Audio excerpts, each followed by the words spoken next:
Welcome back, my friends. I wanted to do a follow-up to the video I put out last week about Shin's Ascent with two things that were based on comments in the video. First is going to be a better TEEMO build, then we're going to follow up with what happens when you max Crystal Gambit. So I received this comment from Cyleeeh, I assume that's how it's pronounced, basically saying that TEEMO 2 stars augment comp is so good you can easily build 3-star Xayah, Rakan, and Shen and Rell at level 7, and then fruit buff everyone based on their levels. I had not thought of that. I was using Soul Fighters, so I want to show you how this works and how brilliant it is, and I'm sad I didn't think of it first. Now for this build, I didn't really care about interest all that much. It was more about just rolling. I'm going to grab too much value because that'll just give me more rerolls because that's what we want. You're going to grab every single Bastion you can, and then you're looking for also Xayah and Rakan. Important note, when you get a chain vest, don't put it on anyone. That will make a Bastion Emblem, which you're going to put on Rakan later, which will ultimately give you the 6 Bastions. And unlike the Xayah and Rakan build I did in the original video, this one's not going to contain Yasuo because you can't get him. He's a 3 cost, but you're still going to get Edgelord along with Shen. So you're going to get the same general advantage from it, but you're now also going to have a full front line of Bastions. And my goal is to get up to 6 as soon as possible. Kind of interest be damned because you're going to be getting a lot of rerolls. And at 6, you have a really good shot of rolling 2 costs. Xayah and Rakan are both 2 costs. That's going to be the key. And you're going to end up with kind of a sloppy looking front line similar to this of just a mash of Bastions. You're going to have doubles. It all doesn't matter because you just need a solid wall in front of Xayah. And then my recommendation for items, I don't know if they're best in slot or not, but they worked really well for me. Deathblade, Kraken, Rageblade. It gives her speed and power, and with enough time, she will end up just carrying the fight for you. Presuming you're at a sufficient level, you're going to get a spatula or pan at 2-6. This is level 80, so yeah, we're getting one or the other. If you happen to get lucky and get the pan, make the Bastion Emblem and put that on Rakan.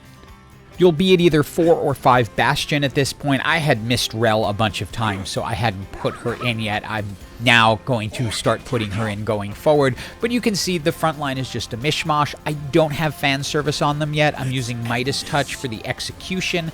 That's allowing Xayah to take people out really quickly. As you can see, just all the X's and giving us some extra money. I'll switch over to fan service a little bit later once I get more power-ups.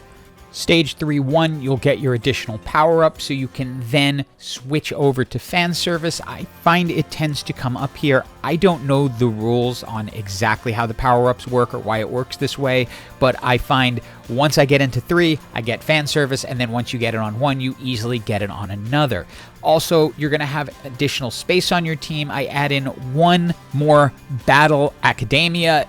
Cat is a good candidate because she is a 2 cost. You're not going to get Jace or Yuumi or any of the higher ones because, yeah, that's just how TEEMO works.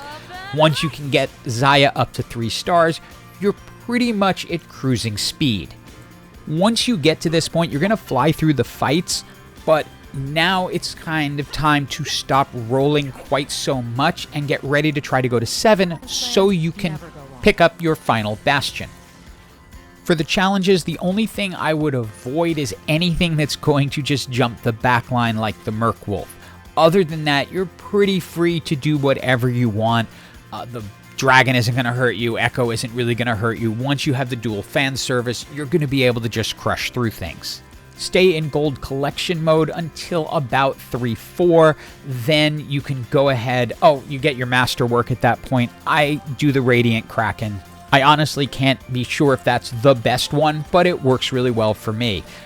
Once I get to 7, roll down, I want to get Rakan doubled. You have a 3% chance of rolling 5, so you have a small chance of getting your final Bastion, which is Braum, but you might not get it here.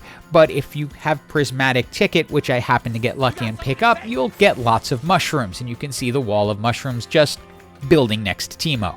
Once I have a 3-star Xayah and Rakan, I go back into money saving mode because before 3-6, or at 3-6 I should say, I'm going to want to level up one last time just to give myself the best chance of getting the final Bastion. You're really going to need that in the final fight. As you can see, it gets pretty close right here. This was my first attempt at this on Beemo, and it was not friendly at all in terms of rolling. I was only able to get one Braum. I was able to get a 2-star Varus. I could have picked up 2 additional mushrooms, but I figured at this point it was just win or lose. And you can see this one gets really, really, really close. But even with just a 1-star Braum, we do end up getting the victory and the perfect run on Beemo. So if you want to do the perfect runs on TEEMO, this is the way to do it. This is much easier and far more consistent than the Soul Fighters. Now, the Soul Fighters, you'll win, but when you want the perfect run, hats off to Cyleeeh, this is the way to go. So I want to move on to the next part of the video, and this is going to cover a couple of things. People have complained that you can't get a prismatic trait in this, but there is a way. LolTank1298 talked about using Crystal Gambit not to do what I did, which was create all of the Legendary 5 cost, but use it to get the prismatic trait of having all 10 Crystal Gambit. And they further pointed out that the 10 Crystal Gambits get 99% durability. So my thought was, hey, what we want to do after we open this chest is get a team of 1-star 1 costs and see how they do against the final boss. Can 10 Crystal Gambits who are just 1-stars actually accomplish the goal? So first, of course, we're going to make the triple crown, which you just do by reforging the 3 actual emblems. Well, 1 you don't have to reforge because it'll stay the same, but you're hoping to get the shield, the cape, and the crown, and put them all on one champion, and then just stand there and collect all the gold.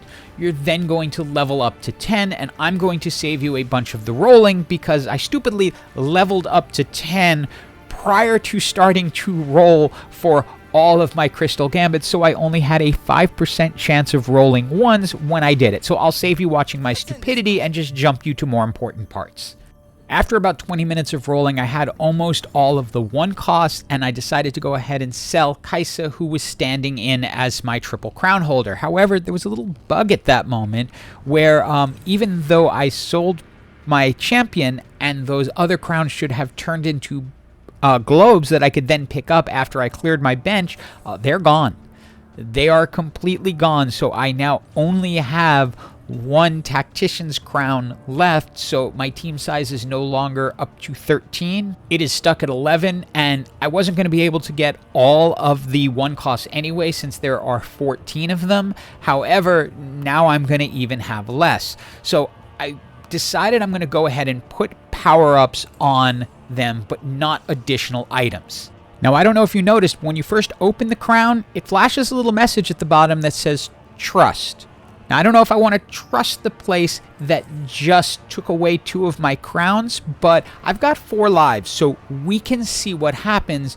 Will this team with just Crystal Gambits and just power-ups be able to take down the boss? We'll get all of our positioning in place with the 1 hex attackers in the front line and the long range in the back line, and let's go. And there were a couple of things I wasn't sure of here. 1, were any of these people going to be able to do enough damage in 1 shot?